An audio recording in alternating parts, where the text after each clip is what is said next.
सिक्किम में मची सैलाबी तबाही के भूकंप कनेक्शन की आशंका जताई जा रही है। बीते मंगलवार को जब नेपाल में भूकंप आया तो ठीक उसी वक्त सिक्किम के नेपाल से सटे इलाके में ग्लेशियर लेक फूटी और तबाही मचा दी। आशंका है कि ये ग्लेशियल लेक भूकंप के असर से फूटी थी। अगर ऐसा है तो ये बड़े खतरे के संकेत हैं, क्योंकि हिमालय क्षेत्र में ऐसे 5000 झीलें मौजूद हैं जो खतरे की निशानी है।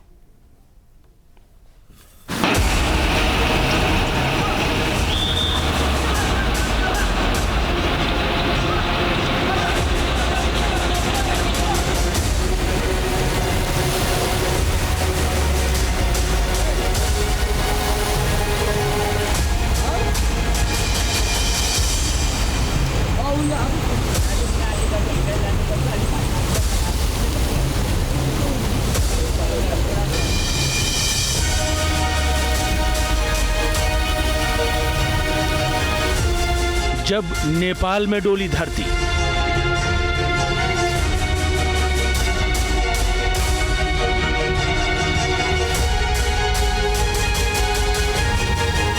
हिमालय में थर्राए ग्लेशियर, फूट गई ग्लेशियर लेक, सिक्किम में मची तबाही।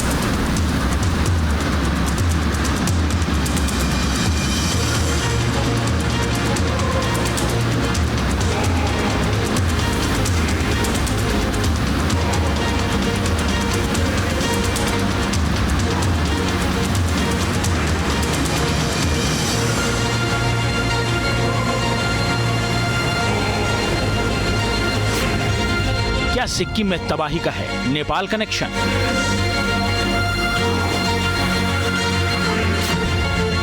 क्या नेपाल में भूकंप से सिक्किम में आई आपदा?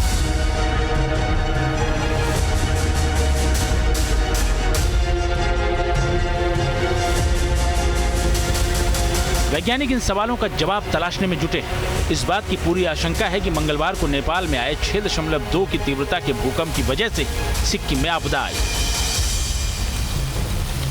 नेपाल में आए इस ताकतवर भूकंप के चलते ही सिक्किम के चुंगथांग के ऊपर मौजूद साउथ लोनेक ग्लेशियर लेक की दीवारें कमजोर हो गईं और झील फूट पड़ी। सिक्किम में मची सैलाबी तबाही का नेपाल में आए भूकंप से कनेक्शन की बात यूं ही नहीं चली, इसकी पुख्ता वजह भी। वजह है ये तस्वीरें जो इसरो ने जारी की। गौर से देखिए इन तस्वीरों को। ये साउथ लोनेक ग्लेशियर लेक की 3 सैटेलाइट तस्वीरें हैं।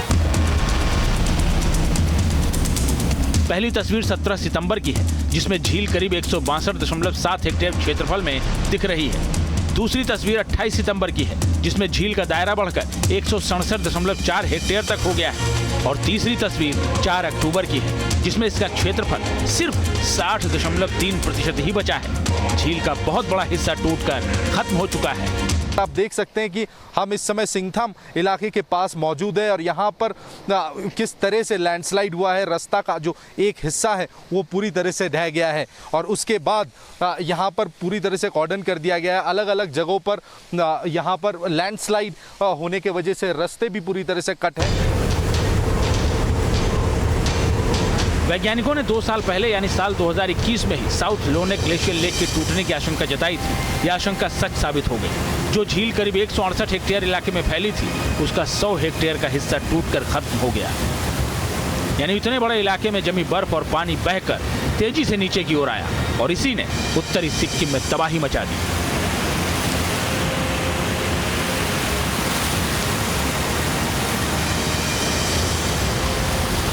आशंका जताई जा रही है कि नेपाल में जब भूकंप आया तो उसी के असर से लोनेक ग्लेशियर लेक की दीवारें कमजोर पड़ी और टूट गईं। ये दीवारें लोनेक ग्लेशियर के लगातार पिघलने के चलते पहले से ही भारी दबाव झेल रही थी। जब 6.3 की तीव्रता के भूकंप के चलते धरती डोली तो ये दीवारें पानी का दबाव सह नहीं पाईं और टूट गईं।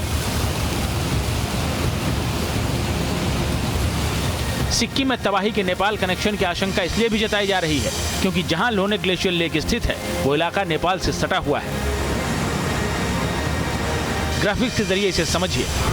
इस नक्शे में बाईं तरफ देखिए, बाईं की तरफ ऊपर लोनेक लेक है जो बिल्कुल नेपाल की सीमा से सटी हुई है। नेपाल के बझांग जिले में भूकंप का केंद्र था जो लोनेक लेक से बहुत ज्यादा दूर नहीं है।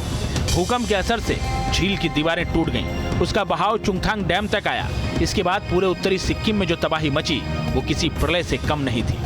वास्तव में जिस तरीके से हमारे भूगर्भ के अंतर्गत जो है कि लावा मैग्मा ये शक्तियां जो है कि प्लेट विवर्धनी के अंतर्गत जो कि प्लेटें खिसक रही हैं, उसका कहीं ना कहीं प्रेशर पड़ा होगा, तो वो हो सकता है कि भूगर्भीय जल तो ऊपर आया होगा, वो बाढ़ की स्थिति में कन्वर्ट हो सकता है। 3-4 अक्टूबर के बीच की रात जब झील की दीवारें टूटी तो उसमें जमा पानी तेजी से नीचे बहती तीस्ता नदी में आया। इसकी वजह से मंगल, गंगटोक, पाक्यांग और नामची जिलों में भयानक तबाही मची।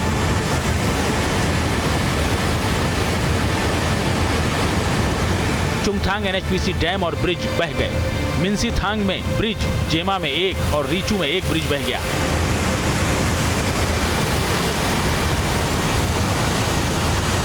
अगर 17,000 फीट की ऊंचाई से पानी इस गति से नीचे आता है तो ये भयानक तबाही मचाने के लिए पर्याप्त है। इस फ्लैश फ्लड ने कई जगह सड़कों को खत्म कर दिया है। कम्युनिकेशंस लाइन टूट गई हैं। सिक्किम में 3,000 पर्यटक फंसे हुए हैं। कई इलाकों में बिजली गुल है। सैकड़ों गांव मुख्य मार्गों से कट चुके हैं। बाढ़ की वजह से सिक्किम को देश से जोड़ने वाला नेशनल हाईवे NH10 भी बह गया है। दिक्चू, सिंगटम और रांगपो शहर कीचड़ और मलबे से अटे पड़े हैं।